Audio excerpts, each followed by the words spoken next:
IPL 2026లో భాగంగా బుధవారం జరిగిన ఉత్కంఠభరిత పోరులో పంజాబ్ కింగ్స్ పై ఎస్ఆర్హెచ్ 33 పరుగుల తేడాతో ఘన విజయం సాధించింది. ఈ విజయంతో ఎస్ఆర్హెచ్ ఈ సీజన్లో 7వ విజయాన్ని నమోదు చేసి మొత్తం 14 పాయింట్లతో టేబుల్లో టాప్లోకి దూసుకెళ్లింది.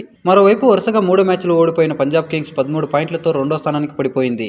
ఇక సొంత గడ్డపై ఎస్ఆర్హెచ్ మరోసారి దుమ్ము లేపింది. అటు బ్యాటింగ్ ఇటు బౌలింగ్లోనూ రాణించి ప్లేఆఫ్స్ రేసును ఈజీగా మార్చుకుంది. అంతేకాకుండా సొంత గడ్డపై పంజాబ్ పై ఎస్ఆర్హెచ్ వరుసగా 9 విజయాలను నమోదు చేసింది. దీంతో ఎస్ఆర్హెచ్ సొంత మైదానంలో ఒక అపోనెంట్ పై ఎక్కువ విజయాలు నమోదు చేసిన జాబితాలో రెండో స్థానంలో నిలిచింది. ఈ జాబితాలో మొదటి స్థానంలో ముంబై ఇండియన్స్ కేకేఆర్ పై వాంఖడే స్టేడియంలో 11 మ్యాచ్లను విన్ అయింది. అండ్ ఎస్ఆర్హెచ్ పంజాబ్ పై హైదరాబాద్ లో 10 మ్యాచ్లను విన్ అయింది. అంతేకాకుండా ఎస్ఆర్హెచ్ 220+ టార్గెట్ ను డిఫెండ్ చేయడంలో 11 మ్యాచ్లు ఆడితే 11 మ్యాచ్లను విన్ అయింది. ఇక ఈ సీజన్ లో 6 వరుస విజయాలతో తిరుగులేని జట్టుగా ఉన్న పంజాబ్ కింగ్స్ టాప్ 2లో నిలవడం కష్టంగా కనిపిస్తుంది. యాక్చువల్ గా గ్రూప్ దశ ముగిసే సమయానికి మొదటి 2 స్థానాల్లో నిలిచే జట్లకు ప్లే ఆఫ్స్ లో ఎక్స్ట్రా ఛాన్స్ లభిస్తుంది. క్వాలిఫైర్ 1 లో ఓడినా మరో మ్యాచ్ ఆడే వీలుంటుంది. కానీ పంజాబ్ వరుసగా 3 మ్యాచ్లు ఓడిపోవడంతో ఆ మార్గం కష్టంగా మారిపోయింది. ఇక పంజాబ్ కింగ్స్ మిగిలిన 4 మ్యాచ్ల్లో కనీసం 3 విజయం సాధిస్తేనే 19 పాయింట్లతో సురక్షితంగా టాప్ 2లోకి నిలుస్తుంది. ఒకవేళ 2 గెలిస్తే టాప్ 2 ప్లేస్ కోసం ఇతర జట్ల గెలుపోటములపై ఆధారపడాల్సి వస్తుంది. ముఖ్యంగా ఫీల్డింగ్ లో లోపాలు, కీలక సమయాల్లో క్యాచ్లు వదిలేయడం పంజాబ్ కింగ్స్ జట్టును దెబ్బతీస్తుంది. ఇక మ్యాచ్ హైలైట్స్ లోకి వెళ్తే టాస్ ఓడి తొలుత బ్యాటింగ్ దిగిన ఎస్ఆర్హెచ్ నిర్ణీత 20 ఓవర్లలో 4 వికెట్ల నష్టానికి 235 పరుగుల భారీ స్కోర్ను సాధించింది. స్టార్టింగ్ నుంచే పంజాబ్ బౌలర్లపై విరుచుకుపడ్డ ఎస్ఆర్హెచ్ బ్యాటర్లు 4లు, 6లతో మైదానాన్ని ఓరెత్తించారు. ముఖ్యంగా మిడిల్ ఓవర్లో వచ్చిన బ్యాటర్లు స్కోర్ బోర్డును పరుగులు పెట్టించారు. పంజాబ్ ఫీల్డర్లు చేసిన తప్పిదాలు కూడా ఎస్ఆర్హెచ్కు కలిసొచ్చింది. దాంతో ప్రత్యర్థి ముందు భారీ లక్ష్యాన్ని ఉంచగలిగింది.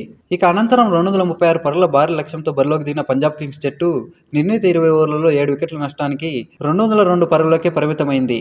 పంజాబ్ బ్యాటర్లలో కూపర్, కానెల్లి పోరాడినప్పటికీ ఎస్ఆర్హెచ్ బౌలర్ల కట్టుదిట్టమైన బౌలింగ్ ముందు నిలవలేకపోయారు. కీలక సమయాల్లో వికెట్లు కోల్పోవడం పంజాబ్ విజయావకాశాలను దెబ్బతీసింది. ఇక మ్యాచ్ విజయానంతరం ప్యాట్ కమిన్స్ మాట్లాడుతూ, మా జట్టులో ఆటను నెమ్మదిగా స్టార్ట్ చేయడం అనే మాటే ఉండదు. ముఖ్యంగా అభిషేక్ శర్మ, ట్రావిస్ హెడ్ క్రీజులోకి వచ్చారంటే బంతిని బాదడమే లక్ష్యంగా పెట్టుకుంటారు. మేము ఇన్నింగ్స్ ప్రారంభంలోనే ఇన్ని పరుగులు చేయాలని ఎప్పుడు అనుకోం. ఎంత వీలైతే అంత వేగంగా పరుగులు పిండుకోవడమే మా ప్లాన్. ఒకవేళ వికెట్లు పడితే దానికి అనుగుణంగా మధ్యలో మార్పులు చేసుకుంటాం తప్ప దూకుడును మాత్రం తగ్గించాం. ఇక గత 2 ఏళ్లుగా ఉప్పల్ పిచ్ మా బ్యాటింగ్ అండ్ బౌలింగ్ కు బాగా సెట్ అవుతుంది. ముఖ్యంగా రాత్రి వేళల్లో ఇక్కడ బంతి కొంచెం ఆగుతూ వస్తుంది. ఇది మా స్లో బౌలర్లకు, స్పిన్నర్లకు కలిసొచ్చే అంశం. ఇక మెయిన్ గా మా ప్లాన్ ఏంటంటే పవర్ ప్లేలో ప్రత్యర్థిని దెబ్బ కొట్టడంపై దృష్టి పెడతాం. ఫీల్డింగ్ లో చిన్న మార్పు చేసి మిడ్ ఆన్ ప్లేయర్ ను వెనక్కి పంపి బ్యాటర్ ను అయోమయానికి గురి చేస్తాం. ఆ తర్వాత వేసిన బౌలర్లు ప్లాన్ వర్కౌట్ అయ్యి వికెట్ దక్కుతుంది.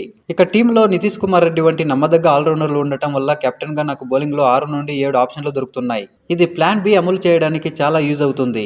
ఇకపోతే కూపర్, కానెల్లి అద్భుతంగా ఆడాడు. ఈ సీజన్ లో అతను పంజాబ్ కింగ్స్ బ్యాటింగ్ వెన్నెముకగా మారాడు. ఒక ఆస్ట్రేలియన్ ప్లేయర్ ఇలా రాణించడం గర్వంగా ఉంది. ఇక నెంబర్ 1 స్థానంలో ఉండటం మాకు ఎప్పుడూ సంతోషమే. ప్రస్తుతం మాకు చిన్న బ్రేక్ దొరికింది. ఈ టాప్ పొజిషన్ను మేము ఎంజాయ్ చేస్తాం. ఈ సీజన్ ఖచ్చితంగా మాదే అవుతుందని నమ్ముతున్నా అని ప్యాట్ కమిన్స్ చెప్పుకొచ్చాడు.